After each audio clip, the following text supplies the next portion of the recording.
Aujourd'hui, on célèbre les mamans, on célèbre celles qui donnent la vie dans ce monde. Donc, on va être 3 à intervenir. Je vais le faire. Puis, je trouvais que ce n'était pas si mal que ce soit aussi un homme qui intervienne aussi pendant la fête des mères, que ce ne soit pas juste une réunion pour femmes. Certains, des fois, ont cette petite connotation. Oh, j'y vais pas aujourd'hui, c'est la fête des mères. Ça va être un truc gnangnan avec une rose. Puis, les gars, vous avez bien fait de venir. Puis, on va faire les choses un peu aussi autrement. Même si moi, c'est quelque chose qui me touche, qui m'émeut beaucoup. Ce qui me touche, c'est que Dieu est amour. Et parce qu'il est amour, il a inventé les mamans. Il a voulu donner des traces de son amour partout dans l'univers. Et pour ça, il a inventé les mamans. Je trouve qu'elles représentent si bien son cœur, ses intentions. Quand il a réfléchi, comment je vais faire pour que la race humaine se perpétue? Alors, je sais ce que je vais faire. Je vais créer un être qui me ressemble. Parce que Dieu est à la fois Père et Mère. Vous savez que son nom El Shaddai, un nom dans l'Ancien Testament, Dieu Tout-Puissant, veut littéralement dire le Dieu aux mamelles pleines. Il n'y a rien de plus féminin que ça. Dieu est éternel. Et dans tout l'univers, on entend des échos de son éternité. Et pour ça, il a inventé des mamans. Parce qu'elles représentent tellement bien l'amour inconditionnel qui ne périt jamais. Dieu fait toutes choses belles. C'est un artiste. Dans tout l'univers, sa beauté, la façon dont son sens esthétique est partout. C'est merveille. Et pour ça, il a inventé les mamans. Pour que l'univers entier soit représenté par des marques d'esthétique, de beauté partout. La finesse de leur approche des autres, leur savoir-faire en relations humaines qui les rendent si attrayantes. En fait, elles sont tout simplement filles et reflets du merveilleux avec un grand M. Dieu est santé, médecin, soignant. Tout l'univers témoigne de sa bienveillance. Et pour ça, il a inventé les mamans. Et quand on est malade, c'est elle qui vient nous tenir proches, nous donner un geste d'affection, nous tenir proches d'elle. Même David disait « Ah, je suis tellement bien ». Je compare ça à un bébé qui vient d'être allaité sur le sein de sa mère. La proximité de la mère représente tellement l'amour de Dieu, que Dieu est tellement génial qu'il a inventé les mamans pour les répandre partout, pour nous donner un écho de qui il est. Je trouve ça absolument extraordinaire.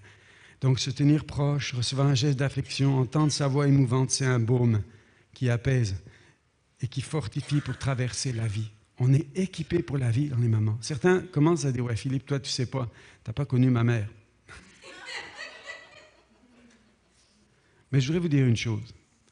On parle souvent que Dieu est un Père et qu'il peut restaurer au-dedans de nous les relations difficiles, les mauvaises représentations qu'on a du Père. Mais c'est la même chose. Le côté maternel de Dieu vient aussi pour nous guérir, vient aussi pour nous donner une santé émotionnelle, toucher notre affection, notre sens d'esthétique. Dieu est tellement génial. Il a créé les mamans, il est maman. Alors bonne fête, Dieu. Bonne fête, je ne vais pas oser dire Dieu comme une mère, mais pourtant, il y a aussi cette connotation qui est là dans la Bible. Alors, quand on parle de mère, vous savez, moi j'ai à côté à la maison une femme qui est experte. Isabelle a eu 6 enfants. 4 gars, 2 filles. Et le petit barbu au milieu, ce n'était pas son enfant, c'était son mari. Donc, mais je me souviens, avec 6 enfants, de la voir toute jeune, 21 ans, 22 ans, quand elle avait déjà 3 enfants. Oui, je sais compter, ma chérie. Et je me rappelle comment le soir, même à 20 ans, même à 19 ans, quand elle avait 1, 2, puis le 3e elle arrivait ou était arrivée, tous les soirs, elle disait « La vie est trop animée le matin quand la petite ménagerie se lève et ils veulent tous leurs affaires. » Donc le soir, pendant qu'elle donnait le dernier biberon au bébé, c'était le moment où elle venait chercher la vie dans celui qui lui donne la vie intérieure pour qu'elle ait ensuite de quoi donner la vie à ses enfants et vivre bien. Ça m'a touché de la voir comme celle qui venait chercher la vie auprès de Dieu pour se ressourcer. Toute jeune, elle a toujours fait ça. Je ne comprenais pas son calcul. Elle me disait, non, je fais mon culte personnel de demain, mais je le fais ce soir. Jusqu'à présent, j'ai toujours pas compris son calcul. Non, tu fais juste le culte de soir, c'est tout. Il n'y a aucun problème. Non, non, mais il compte pour demain. D'accord, ma chérie. Bonne fête, Isabelle. On est très heureux. Alors, Isabelle a eu 6 enfants. Ici, elle en avait 5. Elle avait le 6e est dans son ventre, le petit Jean-Noël. 5 petits bambins, un 6e ici. Et elle était une maman de tous ses enfants, prenant soin. Mais, je me souviens, toute jeune, à cet âge-là, un matin, elle a ouvert la fenêtre de notre lotissement où nous étions. Et on habitait dans ce petit village du sud-ouest de la France qui s'appelle Montèche. On était à 7-8 km de notre église locale, près de Montauban. Et au fond, là, il y a un lotissement d'une centaine de maisons. Et là, quand elle ouvre la fenêtre, elle dit « Seigneur, merci pour ma paroisse ». Elle était maman de 6 enfants, bon, 5 et demi à ce moment-là. Elle était 6 après, mais en même temps, son cœur était plus large parce qu'elle entendait une parole de Dieu. Et elle a décidé, Seigneur, ma maternité ne se limite pas à ma famille. Je veux le cœur que toi tu as. Elle a entendu, comme le psaume 68 nous dit, le Seigneur dit une parole. Me voici. Allez, faites de toutes les nations des disciples. Alors elle a dit, me voici. Et les messagères de bonnes nouvelles sont nombreuses. Ces femmes qui ont répondu à la parole du Seigneur sont nombreuses. Ça commence par l'évangéliste, je préfère l'appeler ainsi que l'apôtre, Marie-Madeleine, la première femme à annoncer l'évangile. Et dans tout l'Empire romain ensuite, en 2 siècles, l'Empire romain est tellement rempli de femmes qui donnent la vie que l'Empire change complètement. Les lois changent à tel point que Constantin, l'empereur, va déclarer la foi chrétienne comme étant la religion officielle. Ce n'est pas nécessairement une bonne affaire qui est arrivée là, mais c'était tellement révolutionné par celle qui donne la vie. Et toute l'histoire de l'Église est remplie de ces femmes qui donnent la vie. D'ailleurs, au commencement, ça démarre comme ça au début. Il y a une femme qui vient et il se passe un souci, il y a un souci ici, à tel point qu'à un moment donné, Dieu dit, puisque tu as écouté la femme, elle n'a pas de nom, tu as écouté la femme, et tu as mangé le fruit défendu, tu mourras. Waouh, quel programme. Mais il dit juste après, la postérité de la femme écrasera la tête du serpent. Ça veut dire que l'humain sera rétabli dans sa dignité, à son rang. Et lui, là, il comprend. La femme est devant moi, c'est par elle que la mort est venue, c'est par elle que la vie viendra. Je vais choisir de lui donner un nom. Et il l'appelle Ève, qui veut dire celle par qui la vie viendra, celle qui donne la vie. Celle qui donne la vie. Pour moi, c'est une parole tellement puissante parce qu'il a le choix de parler de l'espérance messianique ou parler de la chute au moment d'Adam. Si on a toujours le choix. Tous les matins, le petit colibri se lève et lui, il cherche le nectar des fleurs. Tous les matins, le vautour s'éveille et il cherche la charogne. Et le lendemain matin, le petit colibri cherche le nectar des fleurs. Il se nourrit de ça tous les jours. Tu as le choix d'être un colibri ou un vautour. Tous les jours, tu peux choisir de souligner l'espérance messianique ou la chute adamique. Parler de tout ce qui ne va pas dans le monde et dans les autres et en toi, ou bien faire le choix de parler de l'espérance messianique. Et ce que j'aime des mamans, c'est que quand elles parlent de leur fils, et vous le voyez dans les films de mafia italienne, « Ah, mon fils, c'est le plus beau, hein? C'est le meilleur. Il a fait du mal. Non, il a toujours bonnes intentions. Hein? Il ne peut pas faire du mal, mon fils. Pas simplement, elles choisissent d'être des colibris et de toujours défendre. Et ça, c'est une parole de foi, c'est un nom d'espérance. Le nom de Ève est absolument magnifique. Celle par qui viendra la vie. À partir de là, en Israël, toutes les jeunes filles espèrent un jour répondre à la prophétie d'Ésaïe, Ésaïe 7,14. Car une jeune fille vierge deviendra enceinte. Et elle enfantera le Messie, celui qui va redonner la vie au monde, celle par qui la vie va entrer de nouveau dans le monde. Et Marie est cette jeune fille. La maternité de Marie nous ramène à l'état avant la chute pour toutes les femmes. C'est pourquoi Paul nous dit dans 1 Timothée 2,15, la femme sera sauvée en devenant mère. Vous allez dire que c'est le salut par la maternité. Isabelle est sauvée 6 fois. Non. C'est parce que Marie est devenue mère du Sauveur, qu'elle est venue dans le monde, que désormais toutes les femmes dans le monde entier sont celles qui donnent la vie, celles par qui la vie est venue dans le monde. Par Marie, Dieu a racheté. Par la naissance de Jésus, Dieu a racheté les femmes de tout leur statut de soi-disant infériorité qui était le fruit de la chute. Et quand on insiste sur le fait que les hommes sont supérieurs, nous Nous sommes de nouveau des vautours qui retournent parler des fruits de la chute. Mais quand nous remarquons ici que toutes les femmes seront bénies en moi, désormais toutes les générations, toutes celles qui enfantent, toutes celles qui donnent la vie, me diront bienheureuses. Alors toutes les femmes, toutes, qu'elles soient en Inde, en Chine, au Canada, en Europe, en Scandinavie, dans le monde entier, dans le monde arabe, toutes sont des filles d'Ève, des femmes, celles qui donnent la vie dans le monde. Et constamment, il y a la vie physique qui vient, mais constamment, nous sommes aussi appelés à voir la vie spirituelle qui vient dans ce monde-là. Et je trouve ça absolument merveilleux. Je vais vous donner 2 exemples avant que je termine et que je laisse la place à mes collaboratrices qui sont des personnes qui donnent la vie. La première, c'est une petite devinette. Qui suis-je? Ma mère chrétienne a eu de grandes difficultés pour m'élever. Je suis algérien et adolescent rebelle. Je traînais dans les rues de la grande ville. Maman n'avait pas voulu que je quitte la maison de notre village, mais j'ai goûté à tout ce que la vie urbaine peut offrir comme vice. Paresseux et de mauvais caractère, j'ai fait du mensonge, du vol, de la tricherie, des alliés utiles pour parvenir à mes fins. Plus tard, j'ai réussi à devenir avocat, mais cela n'a pas eu d'effet positif sur mon style de vie. Gagner un maximum d'argent et vivre avec le plus de femmes possible, voilà mon existence. Avec l'une d'elles, j'ai même eu un enfant. Puis, je me suis joint à une secte étrange. J'ai commencé à pratiquer toutes sortes de choses obscures. Ma mère a continué à prier pour moi, dans les larmes de son amour et de sa foi. Un jour, le Seigneur lui a donné une vision. Elle a vu la lumière de Christ briller sur mon visage transformé.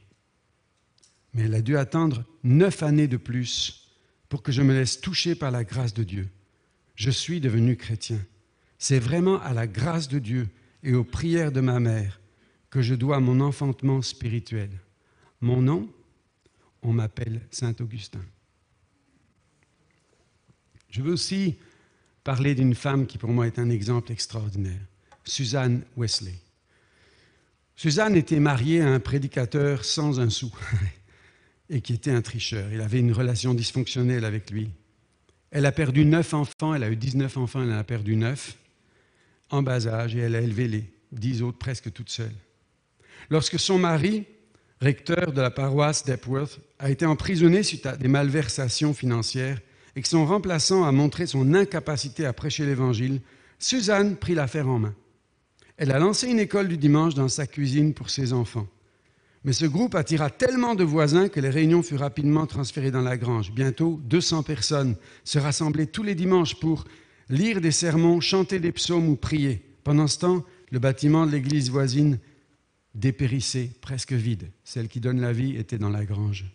Suzanne donnait 6 heures de leçons quotidiennes à ses enfants, éduquant les garçons comme les filles. En ce temps-là, c'est quelque chose. Auquel elle ajoutait 1 heure de cours particuliers, 1 à 1. 1 heure d'attention totale pour chacun d'eux. Comment a-t-elle pu survivre à la perte de 9 enfants? Comment parvint-elle à diriger sa maisonnée tout en créant une école du dimanche, en élevant 10 enfants, dont 2 allaient se hisser parmi les plus grands et connaître une renommée internationale, John et Charles Wesley? Suzanne Wesley était avant tout une femme de prière. Elle venait se réfugier, chercher la vie devant Dieu. Elle se confiait au Seigneur chaque jour pour que ses forces soient renouvelées. Ce n'était pas évident, parce qu'elle n'avait aucun endroit où se retirer. Chaque fois qu'elle voulait passer du temps avec le Seigneur, elle devait rabattre son tablier sur sa tête. Et là, les enfants savaient, on ne peut pas la déranger. De cette manière, elle pouvait répandre son cœur devant Dieu, pleurer ses enfants disparus, intercéder pour son mari colérique, prier pour chacun des siens, l'un après l'autre. De telles prières, simples et maternelles, murmurées chaque jour sous un tablier, auraient pu difficilement recevoir une réponse plus puissante. Appelée à faire des disciples, non dans des contrées lointaines, mais dans sa petite tribu, à la maison, elle s'appliqua à cette tâche sans répit, en priant fidèlement pour ses 10 enfants. Cette maîtresse de maison à la vie dure, née dans une petite ville de campagne anglaise, est devenue la mère de quelques 80 millions de méthodistes dans plus de 130 pays dans le monde. Celle qui donne la vie. Et ma prière, c'est qu'ici au Hub Rive-Sud, nous soyons cette Église qui donne la vie. Soyons une mère spirituelle, soyons remplis de mères spirituelles ici. J'aimerais nous inviter à prier, parce que Dieu dit à Marie, la puissance du Très-Haut, le Saint-Esprit viendra sur toi, et l'enfant qui naîtra de toi sera divin, sera né de Dieu. J'aimerais qu'on prie et qu'on demande au Saint-Esprit de nous féconder. Rachel disait, oh, donne-moi des enfants, sinon j'ai aucune raison de vivre. Et nous sommes ici, pas pour nous, nous sommes ici pour être en mission. Les mamans, à l'école, vos voisines, au travail, partout où vous êtes celles qui donnent la vie, plus que la survie pour votre petite maison. Je sais que ce n'est pas facile, j'en ai eu 6, je sais ce que c'est. Mais je sais qu'au milieu de tout ça, on peut ouvrir une autre fenêtre et dire, ça c'est ma paroisse. Seigneur, de la même façon que je suis maman à la maison, fais de moi une maman en mission. Alors, ouvrons-nous, Seigneur. Je ne veux pas prier longtemps, mais je veux prier sincèrement. Ouvrez-vous aussi au Saint-Esprit, qu'il nous visite ce matin. Seigneur, visite-nous.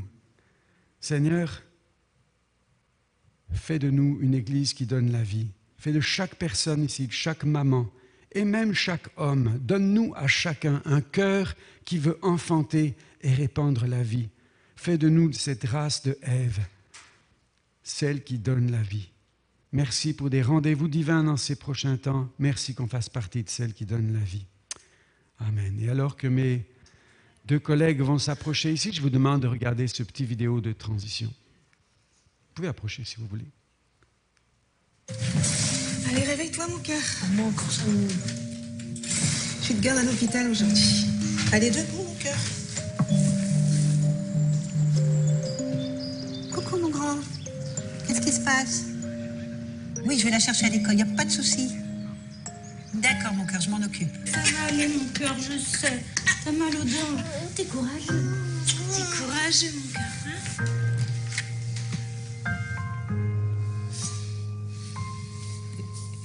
Ça va aller, mon cœur. Hein.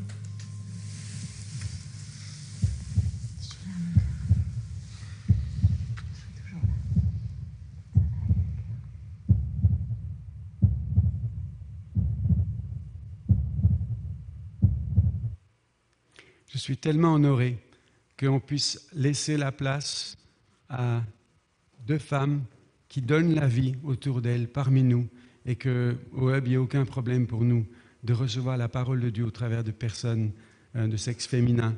Et ces 2 femmes ici sont vraiment des femmes de Dieu, des filles d'Ève qui donnent la vie, qui me donnent la vie, qui me ressourcent, alors que Dieu vous bénisse au travers d'elles ce matin. On peut les accueillir, s'il vous plaît.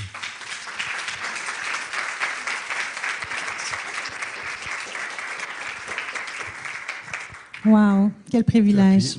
Oui. Donc, Pasteur Philippe, tu as vraiment bien mis la table ce matin pour nous. On va simplement continuer dans le même ordre d'idées. En fait, pour aller encore plus loin dans cette série sur En mission, on voulait simplement vous partager avec Linda comment nous, dans notre quotidien, on arrive à partager la vie, puis c'est quoi les principes qui fondent ce privilège-là qu'on a de partager, puis d'adopter la posture de celle qui donne la vie. Oui, bonjour. Alors, d'entrée de jeu, une petite anecdote. Excusez, je me remets d'une grippe, là. Je devrais avoir mes mouchoirs. Oh, ton verre d'eau est là.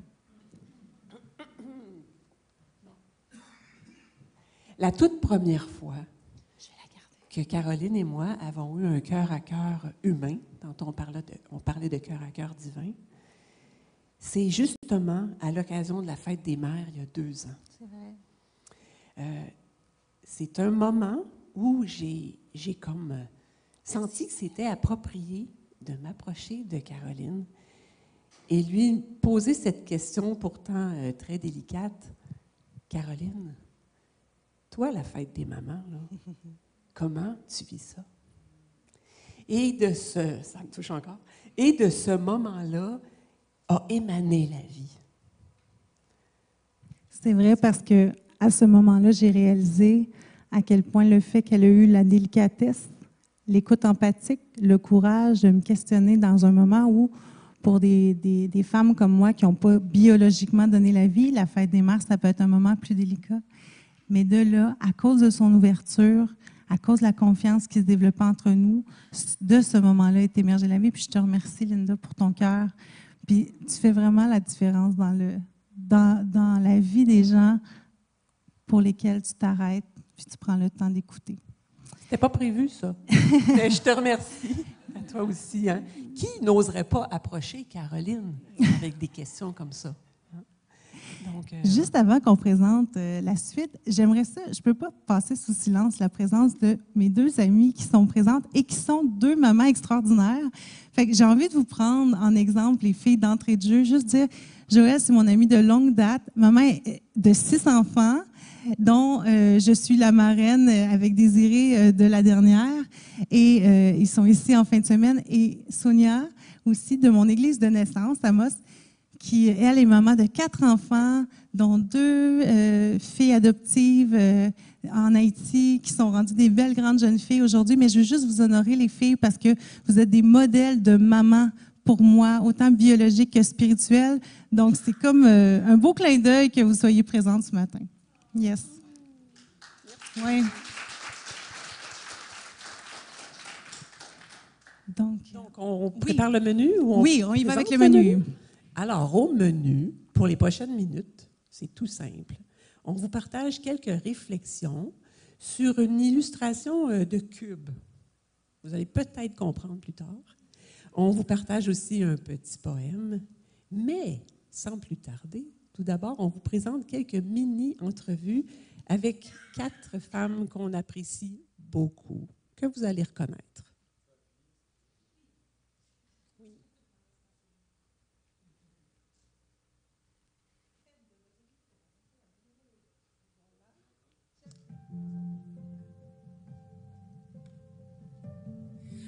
J'apporte la vie autour de moi par mon éthique de travail, que ce soit dans mon emploi ou mon implication à l'Église.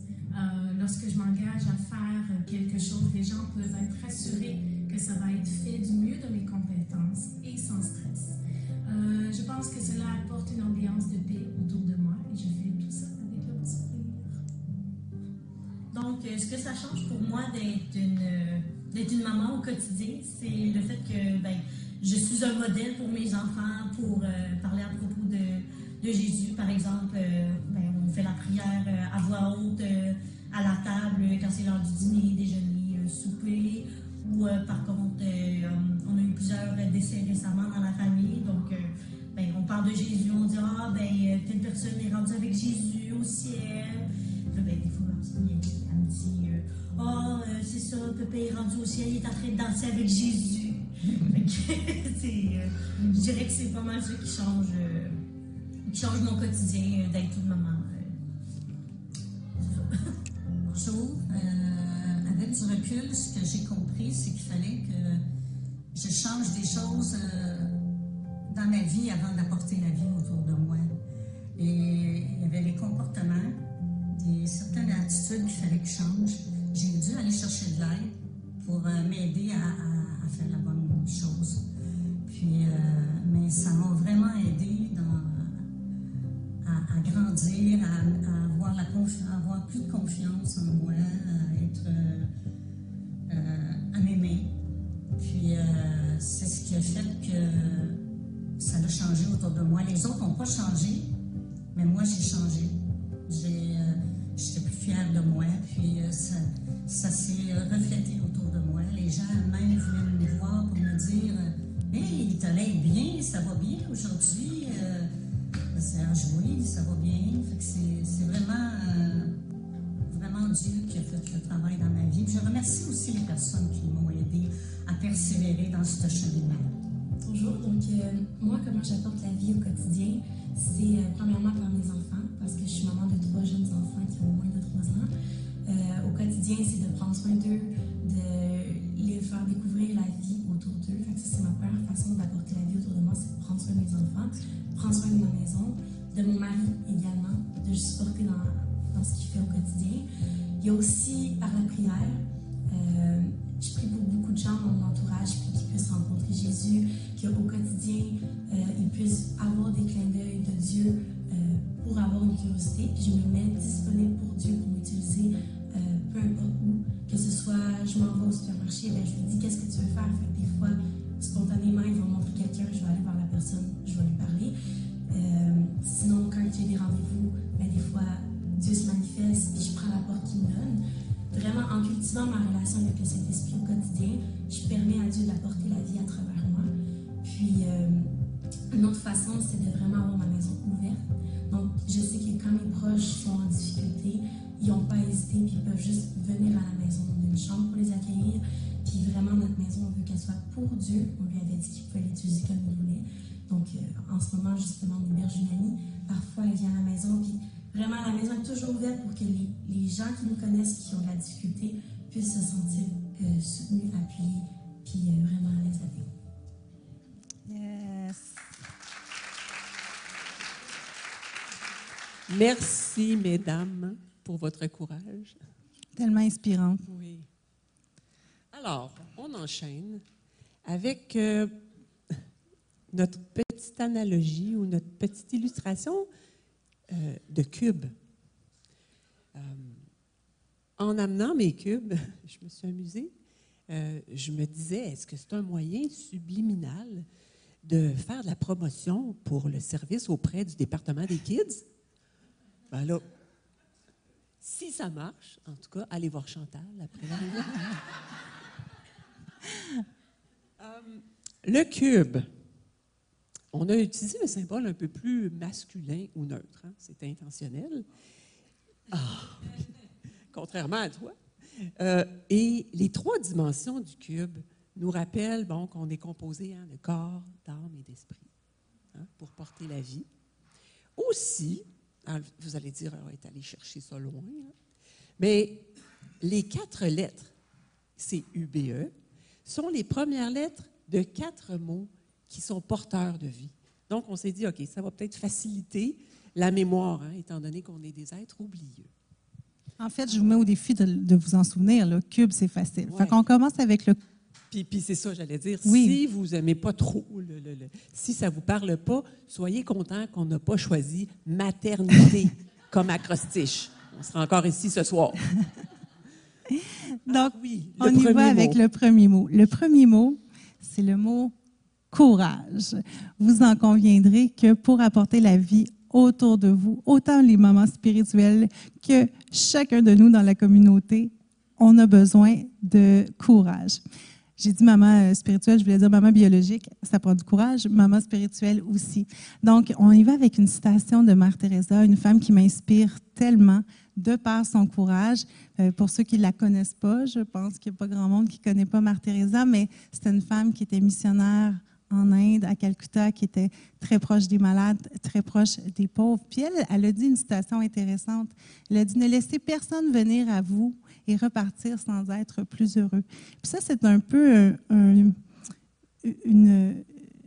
pensée qui façonne ma mentalité dans mon quotidien. Et en lien avec ça, je veux vous raconter une simple anecdote. Là. Puis ça va être très simple ce matin. Hein? On est là pour s'encourager entre nous. Mais il y a une dizaine d'années, j'étais à Amos, dans mon patelin en Abitibi-Témiscamingue, et je quittais une réunion de prière, comme on va avoir mardi, et je continuais à parler avec le Saint-Esprit, puis je sens dans mon esprit le Seigneur qui me dit, tu vas voir, tu vas rencontrer des gens sur ta route, puis ça va être en chemin. Mais je ne comprenais pas bien la parole, qu'est-ce qu'il voulait me dire à ce moment-là. Et je quitte avec mon auto, puis je suis sur la route. Puis tout à coup, il se met à pleuvoir, puis je vois une jeune femme sur le coin de la rue avec 2 sacs qui semblent contenir là, tout ce qu'elle possède et est sous la pluie, désemparée, puis elle n'a pas l'air de savoir où elle s'en va. Donc, le Saint-Esprit me dit, ben, go, c'est elle la personne que j'ai mise sur ton chemin. Fait que j'ouvre ma fenêtre simplement, puis je lui demande si elle a besoin d'aide, puis elle fait ni un ni deux, elle monte dans ma voiture, je dis, je vais t'accompagner où tu veux aller. À moi, c'est pas très grand, là, il n'y a pas de problème. Et j'ai dit, tu as juste à m'indiquer la route. Fait qu'on part ensemble, elle m'indique la route. Au fur et à mesure qu'on est dans la voiture, je me sens interpellée à lui dire que Dieu l'aime, que je pense que notre rencontre, c'est pas un hasard, qu'il y a sa main sur elle. Elle me raconte que son conjoint vient de la mettre dehors, il a barré les portes, elle a trouvé toutes ces choses au bas de la porte, puis elle veut aller chez une amie. Fait qu'on roule comme ça jusqu'à destination. Elle me dit gauche-droite. On arrive à l'endroit où elle devait aller rejoindre son ami. Et c'était littéralement dans mon stationnement de mon appartement à moi. Alors, elle est rentrée chez son ami, puis moi, je suis rentrée chez moi. Et ça m'a fait sourire, puis j'ai envie de vous encourager à avoir cette complicité-là avec le Saint-Esprit en chemin. Des fois, c'est pas de détour, ça prend pas plus de temps, c'est juste d'être disponible, puis de pouvoir faire la différence, puis de laisser la personne quitter en sachant un peu plus que Dieu l'aime puis qu'il y a un plan pour sa vie. On enchaîne avec le deuxième mot, unité. L'unité, hein, ça goûte bon. Pour ceux qui ont connu la division, on sait qu'être unis, ça donne la vie, ça fait du bien. Ce qui est intéressant avec l'unité, c'est que non seulement il génère la vie, mais il est généré par des ingrédients qui donnent la vie aussi. Des ingrédients de qualité, donc, qui coûtent cher à l'ego. Des ingrédients comme l'humilité, comme l'authenticité, comme l'acceptation des différences ou même l'accueil des différences. Le travail sur soi, comme Madeleine a si bien mentionné. Ces ingrédients-là coûtent cher, mais ils génèrent la vie. On sait tous, hein, à moins d'habiter sur une autre planète, que l'unité, il est difficile à conserver. Qu'on pense à des couples, qu'on pense à la famille, qu'on pense à une entreprise, à une église.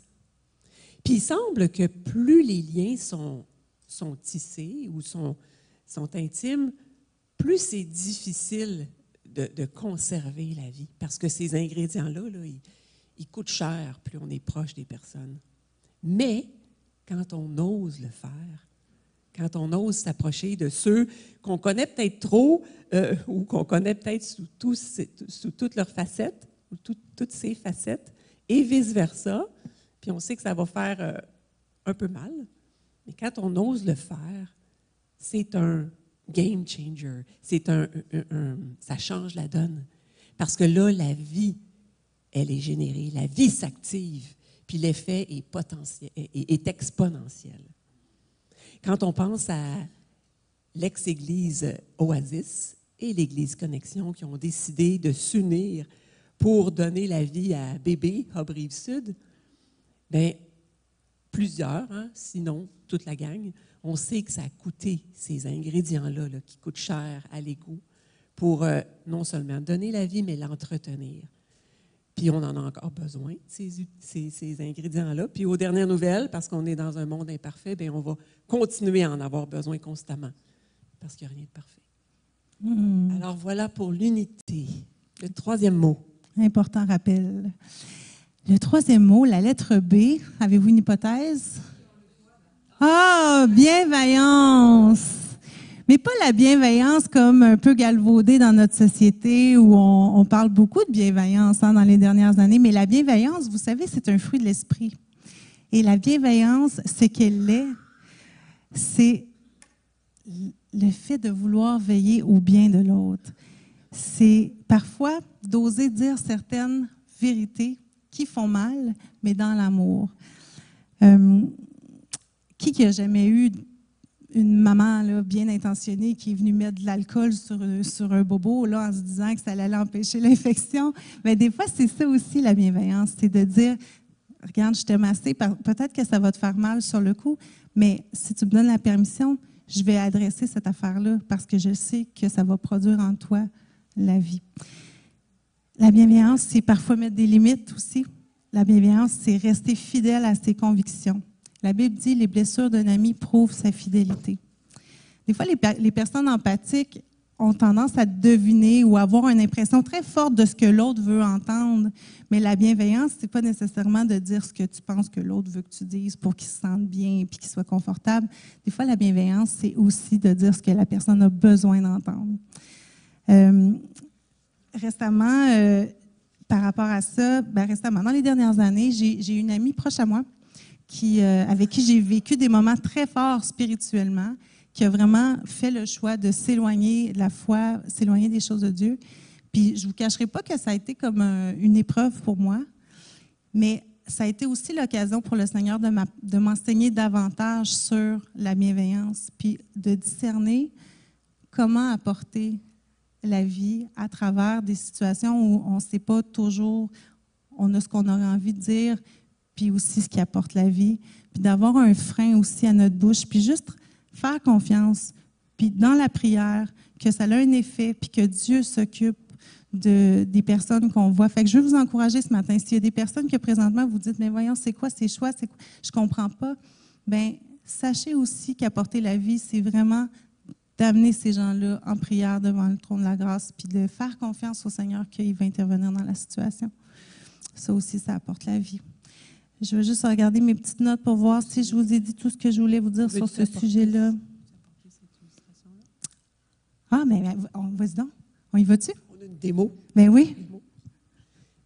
On ne peut pas faire quelque chose avec Linda sans faire un peu de théâtre. Mais moi, j'avoue que c'est pas ma force. Fait qu'on y va spontanément. Elle est fine, hein? Elle est non, dans le jeu. non, c'est toi qui me sors de ma zone, c'est bien. Alors, la bienveillance. Oui. Oui. Donc, la bienveillance, c'est, imaginez un petit enfant qui aurait un couteau dans la main. Et on imagine qu'il n'y a pas de couvre-lame. Oui, c'est ça. Et que là, on veut absolument protéger l'enfant de se blesser davantage. Mais si j'arrive comme ça, puis je retire le couteau, qu'est-ce qui va arriver? Je vais blesser l'enfant. Donc, ce n'est pas mon objectif. Donc, la bienveillance, c'est aussi de faire un partenariat avec le Saint-Esprit pour s'assurer qu'il nous donne des stratégies pour qu'on puisse retirer le couteau sans blesser. C'est hot, hein?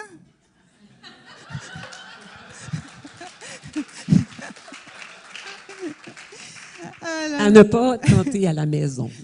Est-ce que c'est pas tout le monde qui a un garde sur sa lame? Voilà. Est-ce qu'on est rendu? On est rendu à notre dernier mot. Ouais. Je vais au moins me servir de mon gros cube, là. Excusez l'expression anglophone « end in mind ». Il fallait un « e » en quelque part, mais non, c'est pas à cause de ça. « End in mind », la fin à l'esprit. C'est une expression qui fait vraiment réfléchir. Excusez ma voix. On peut tous se poser la question, à la fin de la journée, sur quoi, sur qui je veux avoir investi mes ressources limitées de temps et d'énergie? Là, on va parler un petit peu d'un de mes chevals de bataille, le FOMO. Fear of missing out. Une autre expression anglophone, la peur de manquer quelque chose. Une expression qui a fait son entrée avec l'influence des réseaux sociaux qui sont maintenant omniprésents. On va se le dire, les réseaux sociaux, c'est des gobes énergie. C'est très énergivore, c'est très dopaminergique. On y investit beaucoup d'énergie, puis on a un petit boost éphémère qui fait qu'on répète et on répète et on répète et c'est sans fin. On est passé du métro, boulot, dodo au réseau métro, réseau boulot, réseau dodo.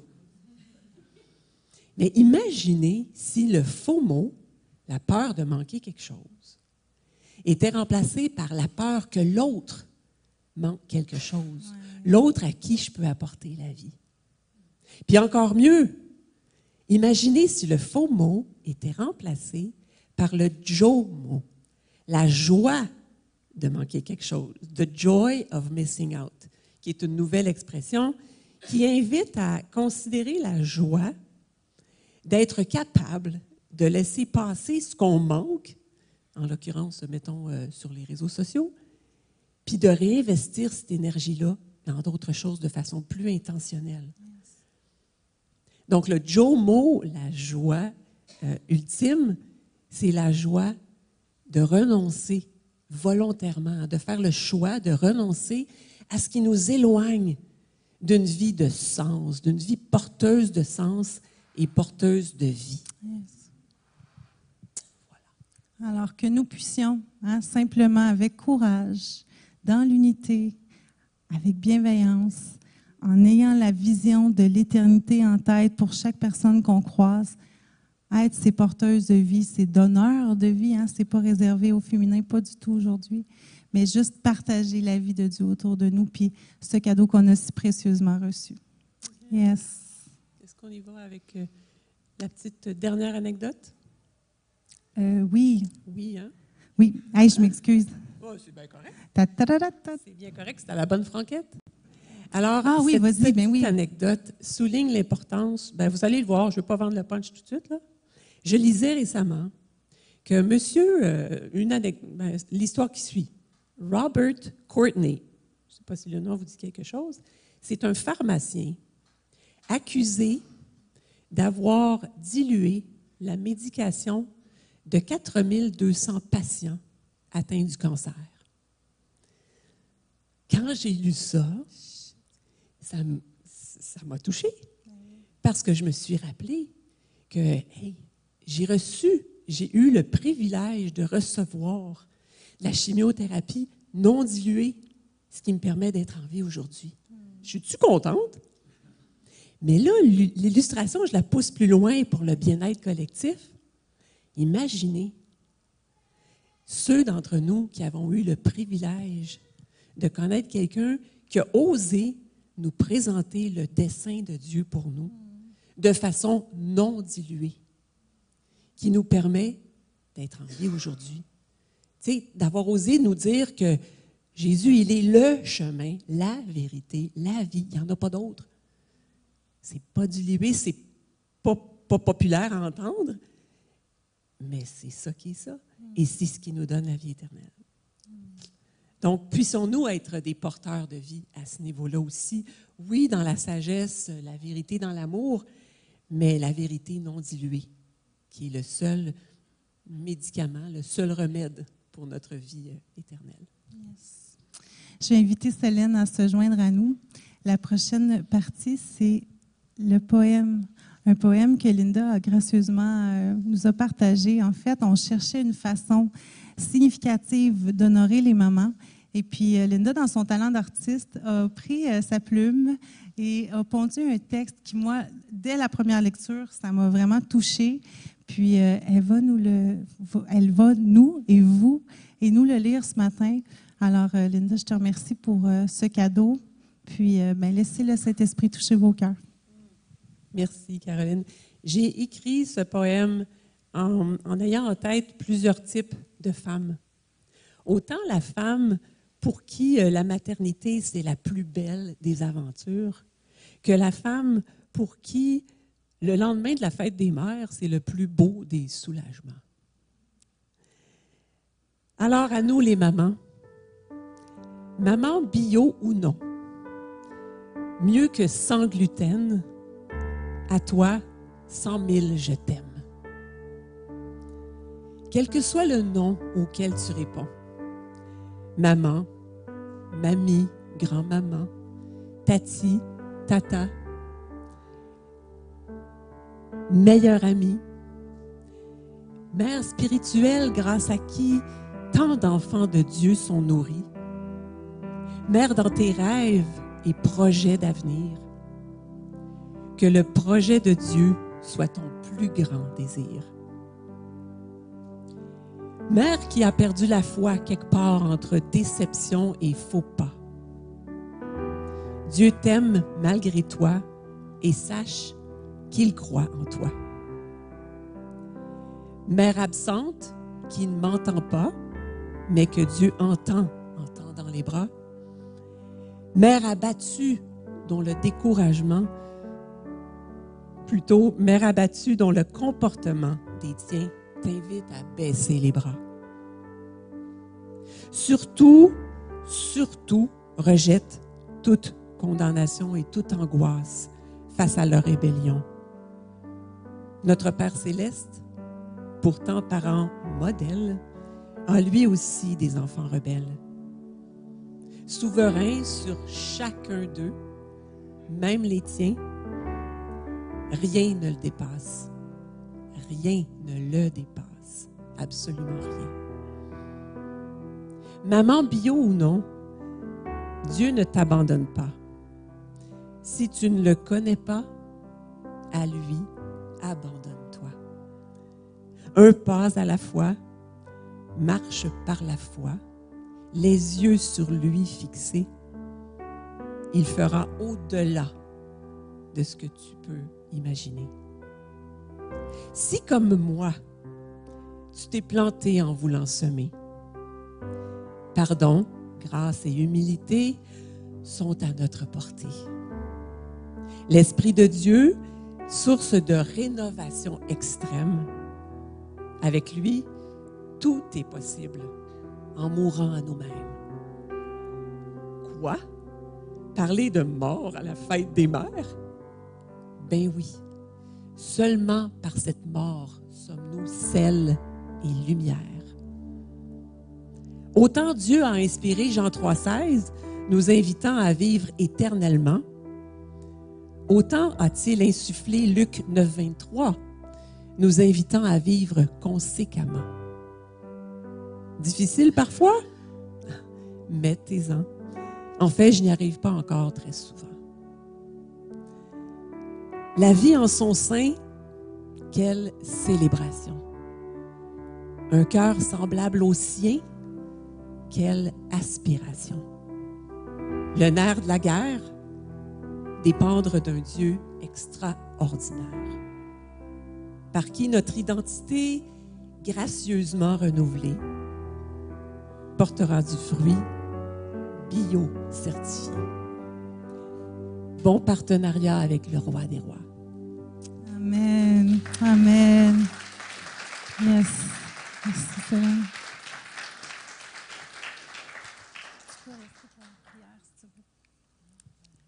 Yes. Alors, c'est ça ce matin. Donc, on va juste terminer en prière pour laisser tout ça sceller dans notre cœur. Je vous invite à prendre la posture qui vous convient. Si vous voulez fermer les yeux, pencher la tête, mais simplement vous accorder avec nous. Père Céleste, merci pour le don de la vie. Que ta patience et ta grâce infinie à notre égard nous remplissent de reconnaissance et nous invitent à partager cette vie autour de nous. Puissions-nous faire une différence dans ce monde en mettant à profit nos talents, nos forces et même nos blessures et nos échecs. Rappelle-nous que notre identité vient de toi et que le sens de notre vie, de notre marche avec toi, est notre marche avec toi. Aide-nous à identifier et à changer ce qui doit être changé en nous afin que nous portions du fruit qui donne la vie jusque dans l'éternité. Que nous puissions, avec courage, dans l'unité, avec bienveillance, en focusant sur la vie éternelle, partager la grande histoire, l'amour de Jésus, afin d'apporter la vie autour de nous. Amen. Amen. Soyez bénis.